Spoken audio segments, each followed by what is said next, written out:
ನಮಸ್ತೆ ನನ್ನೆಲ್ಲ ಪ್ರೀತಿಯ ವೀಕ್ಷಕರಿಗೆ.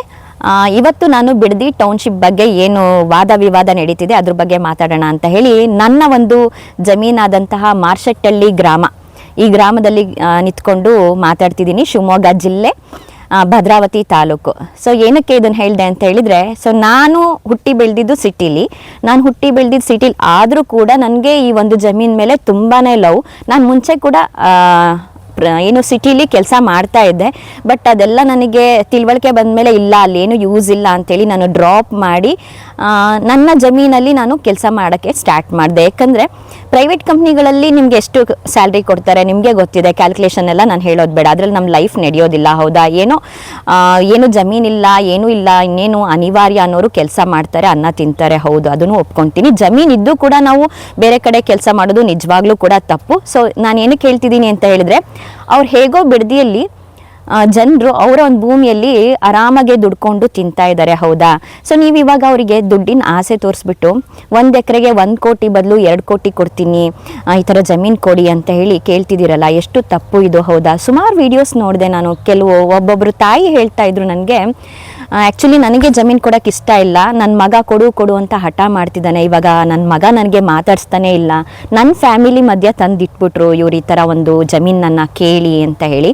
ಸೊ ನಿಜವಾಗ್ಲೂ ಅದು ಬೇಜಾರಾಯಿತು ನನಗೆ. ಆ ಒಂದು ಫ್ಯಾಮಿಲಿ ಬಾಂಡಿಂಗ್ ಎಷ್ಟು ಚೆನ್ನಾಗಿ ಬಂದಿರುತ್ತೆ, ಇವ್ರು ಬಂದ್ಬಿಟ್ಟು ಮಧ್ಯದಲ್ಲಿ ದುಡ್ಡಿನ ಆಸೆ ತೋರಿಸಿ ಮನೇಲಿ ಒಂದು ಕಡೆ ತಿಳುವಳಿಕೆ ಇಲ್ದವರು ಜಮೀನು ಕೊಡು ಅಂತ, ತಿಳುವಳಿಕೆ ಇರೋರು ಕೊಡೋಲ್ಲ ಅಂತ. ಸೊ ಹೀಗಾಗಿ ಫ್ಯಾಮಿಲಿ ಕೂಡ ಹಾಳಾಗಿರುವಂಥದ್ದು.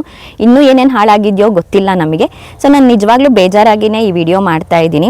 ಸೊ ನೋಡಿ, ನನ್ನ ಹಸ್ಬೆಂಡು ನನಗೆ, ಅವರು ಮೂಲತಃ ಹಳ್ಳಿಯವರೇ, ಅವರು ನನಗೆ ಹೇಳ್ತಿರ್ತಾರೆ, ಇಲ್ಲಿ ನಮ್ಮ ಕೆಲವು ಜಾಗಗಳಿದೆ, ಅಲ್ಲಿ ತೆಂಗು ಅದೆಲ್ಲ ಇದೆ, ಸೊ ಅದನ್ನು ಸ್ವಲ್ಪ ಕೊಟ್ಬಿಟ್ಟು ನೀನು ಸಿಟಿಲಿ ಆರಾಮಾಗೆ ಮನೆ ತೊಗೊಂಡು ಆರಾಮಾಗಿರು ಅಂತ ಹೇಳ್ತಾರೆ.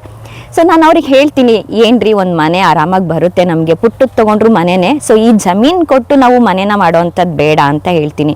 ಯಾಕಂದರೆ ನೋಡಿ, ಇವಾಗ ನಾವು ಕೊಡೋದು ತುಂಬ ಈಸಿ ಅಲ್ವಾ, ತೊಗೊಳೋದು ತುಂಬ ಕಷ್ಟ ಇದೆ.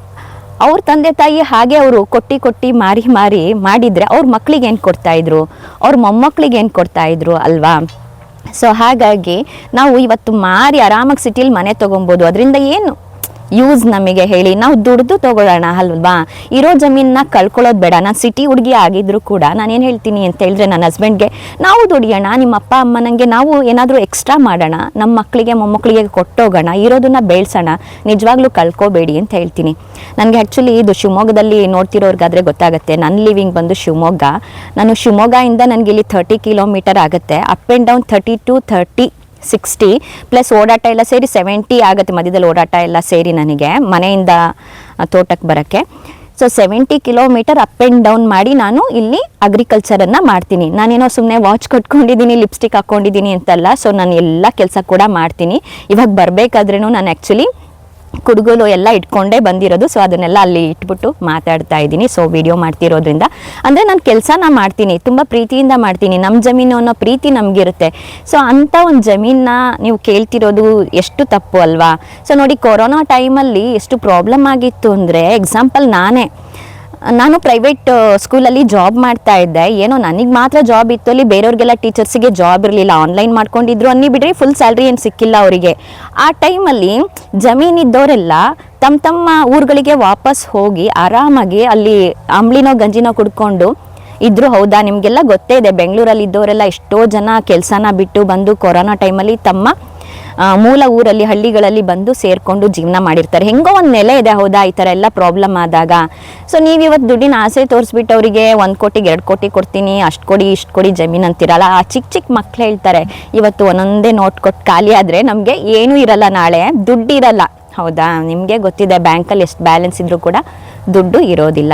ಸೊ ಪ್ಲೀಸ್ ಜಮೀನನ್ನು ಕೇಳಬೇಡಿ. ಇದನ್ನು ನೋಡಿ, ಈ ವಿಡಿಯೋಗಳು ಏನು ಫೇಸ್ಬುಕ್ಕು, ಯೂಟ್ಯೂಬು ಮತ್ತೇನು ಸೋಷಿಯಲ್ ಮೀಡಿಯಾದಲ್ಲಿ ಬರ್ತಿರ್ತಕ್ಕಂಥ ವೀಡಿಯೋಗಳು ನೋಡಿ ನಂಗೆ ತುಂಬಾ ಬೇಜಾರಾಯ್ತಪ್ಪ.